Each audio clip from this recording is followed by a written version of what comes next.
Assalamualaikum warahmatullahi wabarakatuh. Selamat sore teman-teman semuanya. Sebelumnya saya mengucapkan terima kasih kepada dosen pengampu kita, Ibu Ninyoman Reni Suwasi, yang sudah mempersilahkan kami untuk mempresentasikan materi terkait eksternalitas dan juga barang publik. Dan tak lupa kami ucapkan terima kasih kepada teman-teman yang sudah meluangkan waktunya untuk menonton video kali ini. Baik, selanjutnya perkenalkan kami dari kelompok 9 yang beranggotakan pertama ada saya sendiri, Farah Mauladi dengan NIM akhir 117, kemudian ada rekan saya. Saya Dewi Ludi Amalia dengan NIM belakang 156 MPKM. Saya sendiri Amanda Aki Pangestu dengan NIM akhir 205.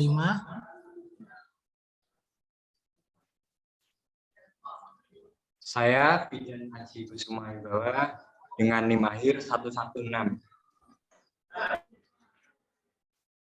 Baik, selanjutnya kami akan membahas terkait pertama faktor-faktor penyebab eksternalitas, kemudian eksternalitas negatif dan positif dalam produksi maupun konsumsi, kemudian ada kebijakan publik dalam menghadapi eksternalitas, kemudian barang publik dan sumber daya milik bersama, kemudian ada analisis biaya manfaat, dan yang terakhir itu ada sumber daya milik bersama. Next. Baik, selanjutnya akan dibahas oleh rekan saya, kepadanya dipersilakan. Baik, sebelumnya perkenalkan kembali, saya Dewi Ludi Amalia dengan NIM belakang 156. Nah, di sini saya akan mempresentasikan tentang konsep atau pengertian dari eksternalitas. Secara umum, dapat dikatakan bahwa eksternalitas adalah suatu efek dari suatu tindakan pihak tertentu terhadap pihak lain, baik dampak menguntungkan maupun yang merugikan. Bila seseorang melakukan aktivitas konsumsi, maka akan terlihat dampak terhadap orang lain yang disebut dengan eksternalitas. Eksternalitas juga dapat diartikan sebagai kerugian atau keuntungan yang diderita atau dinikmati pelaku ekonom karena tindakan pelaku ekonomi lain yang tidak tercermin dalam harga pasar. Dan eksternalitas ini timbul karena aktivitas manusia yang tidak mengikuti prinsip-prinsip ekonomi yang berwawasan lingkungan. Next.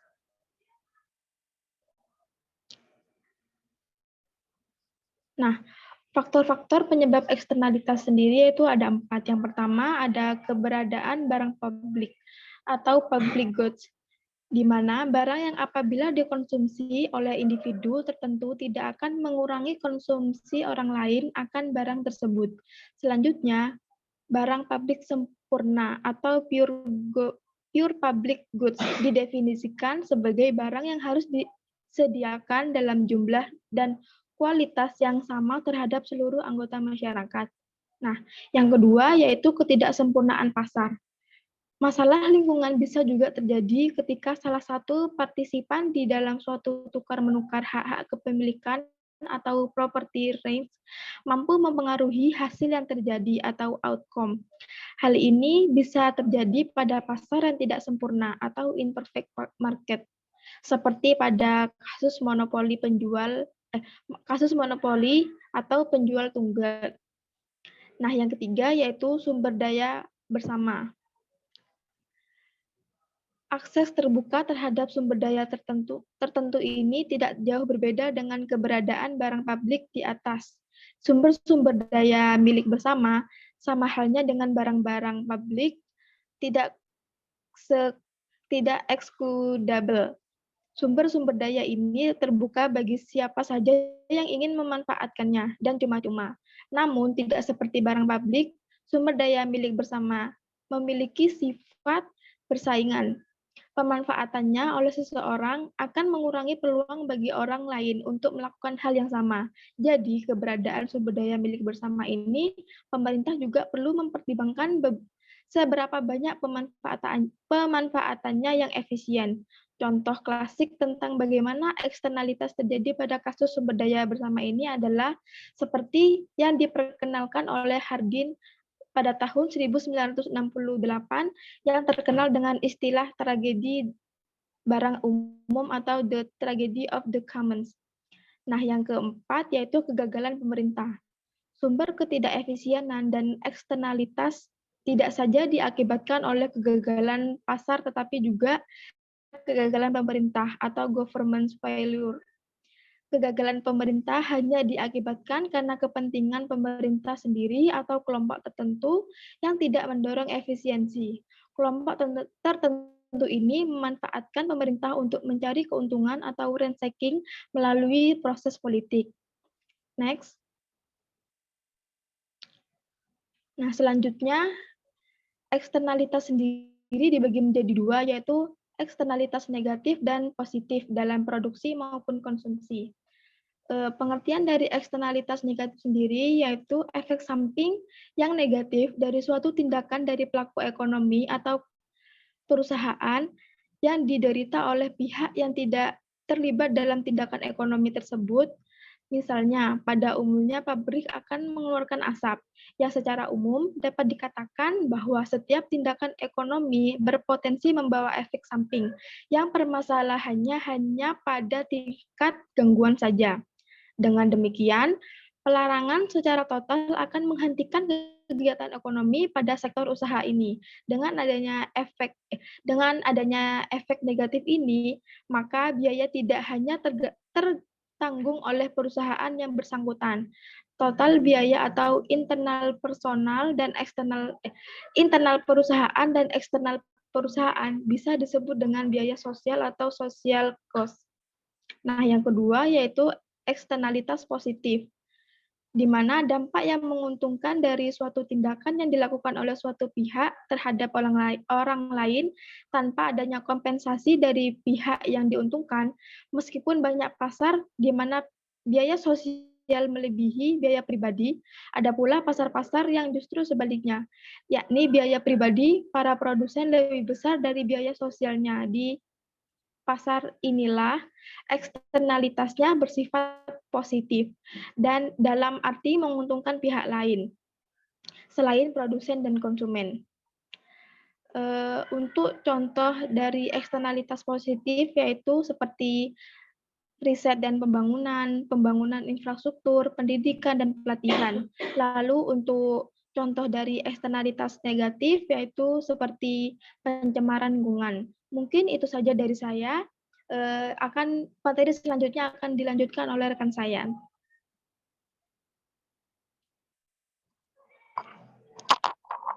Baik, saya akan lanjutkan materi dari teman saya, Dewi Ludi, yaitu kebijakan publik dalam menghadapi eksternalitas. Yang pertama ada pendekatan pemandu.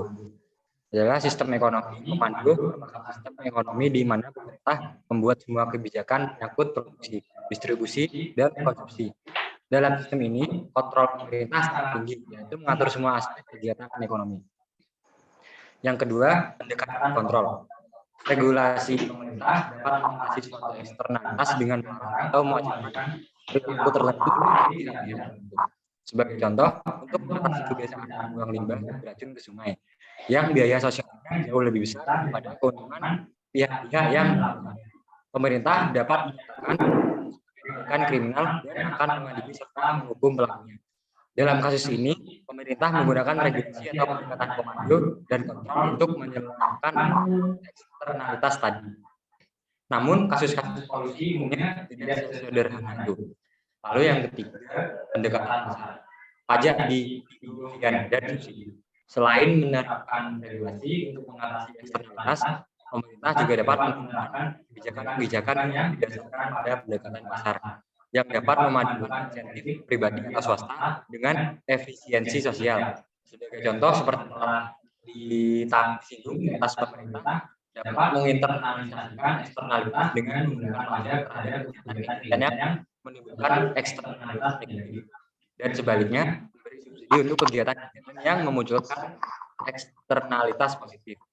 Pajak yang khusus diterapkan untuk mengoreksi dampak dari suatu eksternalitas negatif lazim disebut sebagai pajak Pigovian, mengambil nama ekonom pertama yang merumuskan dan menganjurkannya, yakni Arthur Pigot.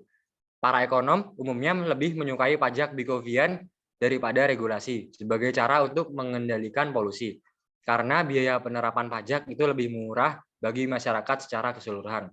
Next. barang publik, dan sumber daya milik bersama. Barang publik. Jenis-jenis barang publik dibagi menjadi 4. Yang pertama itu barang pribadi atau swasta, yakni barang-barang yang memiliki sifat eksklusibilitas dan sifat bersaingan.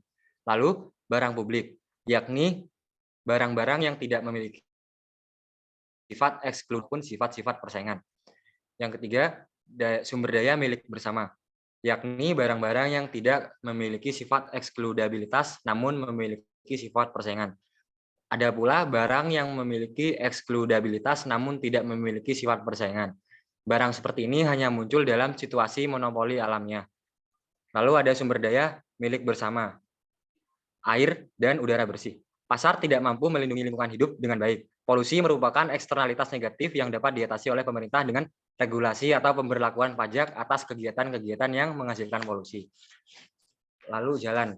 Jalan bisa merupakan barang publik atau sumber daya milik bersama.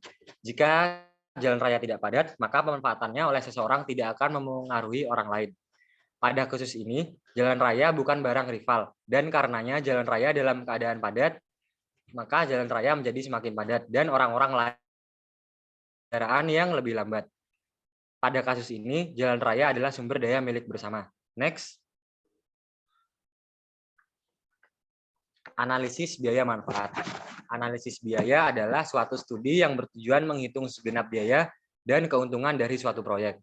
Bagi masyarakat secara keseluruhan, hal-hal yang perlu diperhatikan dalam menganalisis biaya manfaat yaitu pertama, biaya pengadaan atau procurement cost, yaitu semua biaya yang dikeluarkan berkaitan dengan pengadaan suatu barang. Lalu yang kedua, biaya persiapan operasional atau startup cost, yaitu semua biaya yang dikeluarkan sebagai upaya membuat sistem untuk siap dioperasikan.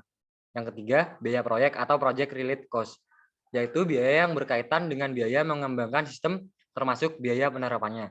Lalu yang keempat, biaya operasional atau ongoing and maintenance cost, yaitu biaya untuk mengoperasikan agar sistem dapat berjalan dengan baik.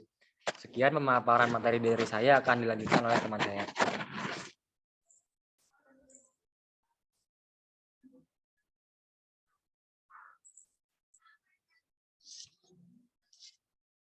Baik, saya akan melanjutkan materi dari Bidang Haji. Perkenalkan, nama saya Amanda Aki Pangestu dengan NIM akhir 205. Di sini saya masih membahas tentang analisis biaya manfaat, yaitu komponen manfaat atau dalam hal ini dapat disebut juga sebagai efektivitas yang didapat dari sebuah sistem informasi dapat diidentifikasikan sebagai berikut.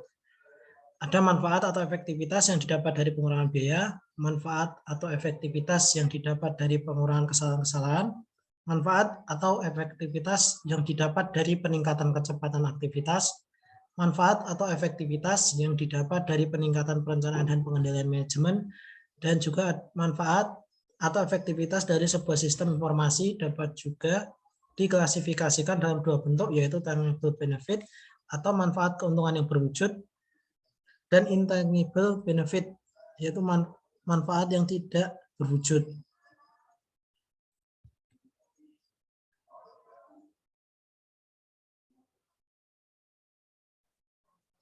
Selanjutnya ada sumber daya milik bersama. Sumber daya milik bersama atau common resource atau akses terbuka terhadap sumber daya tertentu ini tidak jauh berbeda dengan keberadaan barang publik. Sumber-sumber daya milik bersama sama halnya dengan barang-barang publik, tidak excludable. Sumber-sumber daya ini terbuka bagi siapa saja yang ingin memanfaatkannya dan cuma-cuma. Namun, tidak seperti barang publik, sumber daya milik bersama memiliki sifat bersaingan. Pemanfaatannya oleh seseorang akan mengurangi peluang bagi orang lain untuk melakukan hal yang sama. Jadi, keberadaan sumber daya milik bersama ini, pemerintah juga perlu mempertimbangkan seberapa banyak pemanfaatannya yang efisien. Baik, dan waktu dan tempat saya kembalikan kepada moderator. Baik, terima kasih. Mungkin sekian dari presentasi kami. dapat disimpulkan bahwa eksternalitas adalah suatu transaksi antara pembeli dan juga penjual secara langsung yang mempengaruhi pihak ketiga, di mana eksternalitas itu dibagi menjadi dua, ada eksternalitas positif dan juga ada eksternalitas negatif. Sekian presentasi dari kami, semoga teman-teman yang mendengarkan dapat memahami dan juga mendapatkan ilmu yang bermanfaat ke depannya. Wassalamualaikum warahmatullahi wabarakatuh, selamat sore.